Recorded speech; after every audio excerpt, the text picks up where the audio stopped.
Are you running an Airbnb? Do you have a small apartment at your house that you're renting out to people out there to make some money?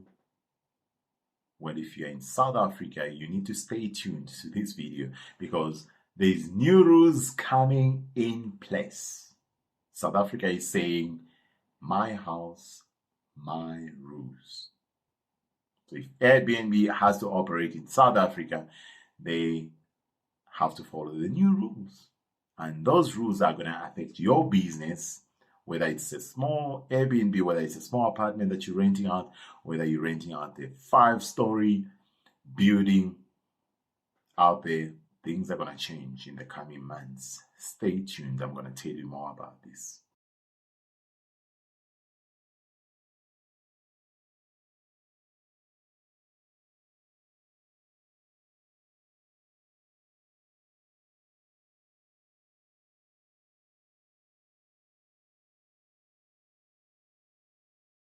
Yeah, so I wish I had good news for you guys, but it's all bad news for especially those who are into Airbnbs. Things are changing. The Department of Tourism in South Africa is planning a crackdown on the Airbnb hosts. So this is going to change your whole business plan. If you had a business plan, you had an income, maybe you are using that income to pay for your car and stuff like that. A little bit of changes are going to come into place. Remember, the Airbnbs have mushroomed almost in the whole country, and people are getting extra income out of, renting out. If you have like a 3-bedroom, 4-bedroom house, you're renting out like 2 of the rooms in your house and you're getting extra income for that. That's how people are currently surviving. But the government has actually a plan of its own. They want to set rules for the way you run that business. So if you remember well, the story began back in 2019, I think, if I can remember well. The Department of Tourism introduced what they're calling the Tourism Amendment Bill. This bill is sort of like a map for the tourism minister. And they can use that map to set rules and guidelines. They call them thresholds for all South African Airbnbs. So these thresholds could mean restricting the number of nights that your people, your clients can sleep in your room. Remember, currently you can go on the app and you can literally structure your business according to the way you want. If you want people to sleep only for 5 nights, you can put it that way. If you want people to sleep for 1 week, if you want clients that can only sleep for a week, you can do that. All that is going to change. Now, why are the rules coming in place? The Department of Tourism is very concerned that there's too much unregistered properties out there. And they're thinking that if we get a lot of these unregistered properties in the country, they're thinking that it might actually hurt the value of the formal accommodations. Because remember, there are bigger businesses out there like your Protea hotels, your big businesses in the tourism or the hospitality industry. And those people, remember, they pay taxes, they pay your levies, insurance, and they follow all the government regulations that have been put in place from the Department of Tourism. So they're trying to protect their business while also trying to sustain the smaller businesses that are using Airbnb.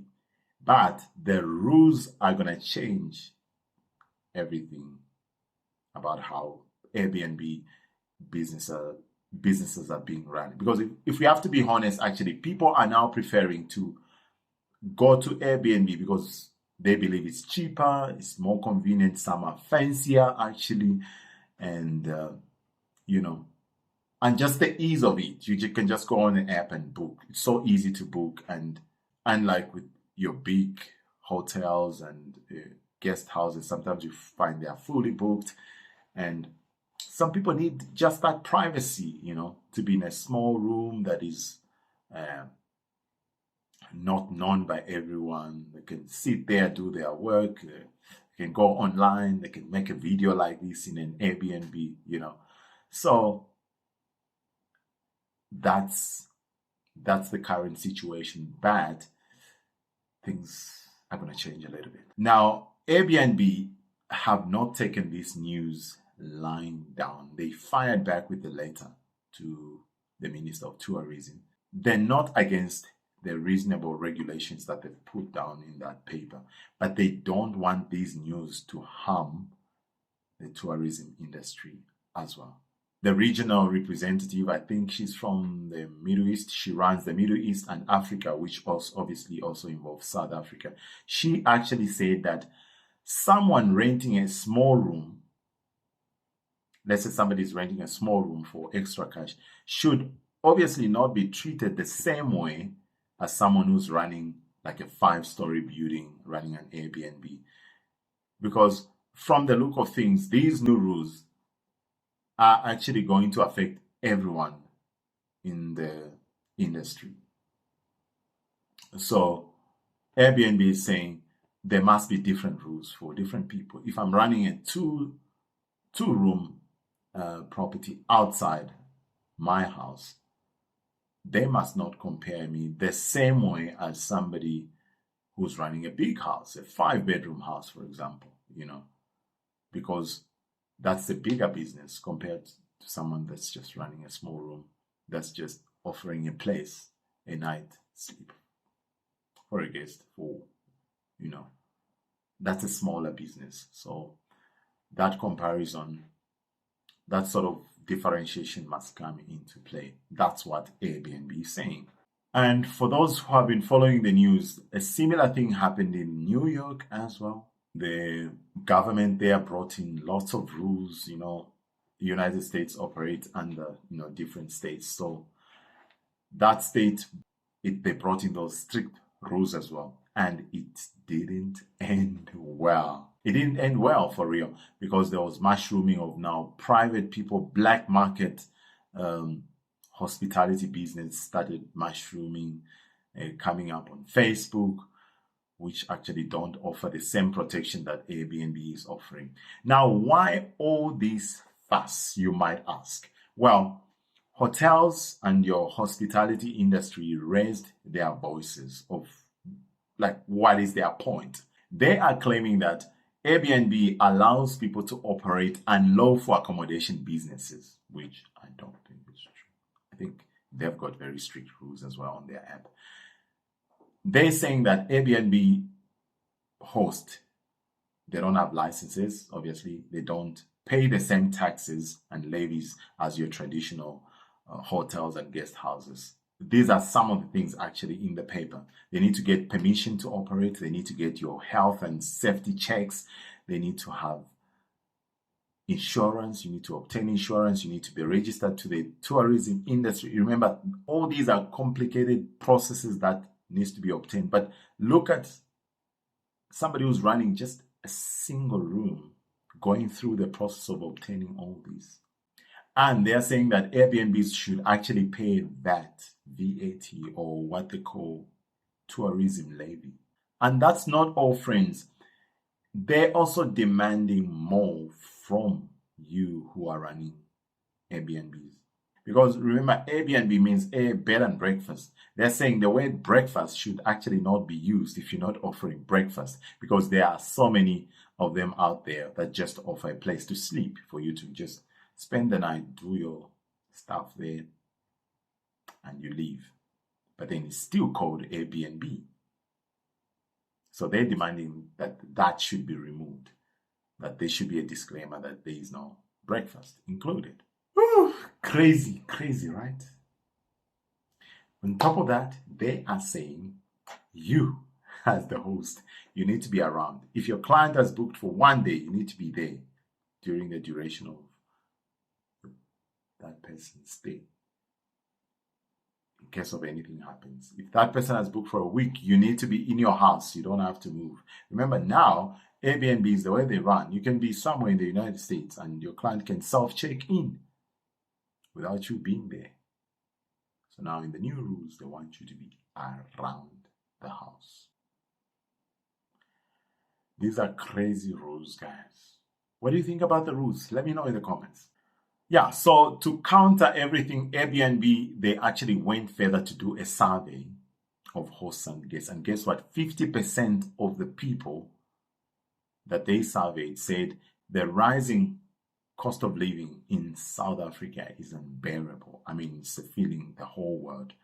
And they said all these things have come about because people need some extra income. So most of the hosts that were surveyed actually expressed concern because they tend to Airbnb just add to earn extra income to add on what they earn.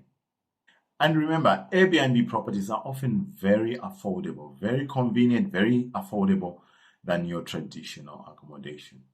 So this means that now more people can actually afford to explore new destinations out there in South Africa or extend their trips, or they can explore the world. They can go anywhere they want in the world because remember, these traditional hotels and businesses, they don't always have places to sleep wherever and whenever you want to sleep.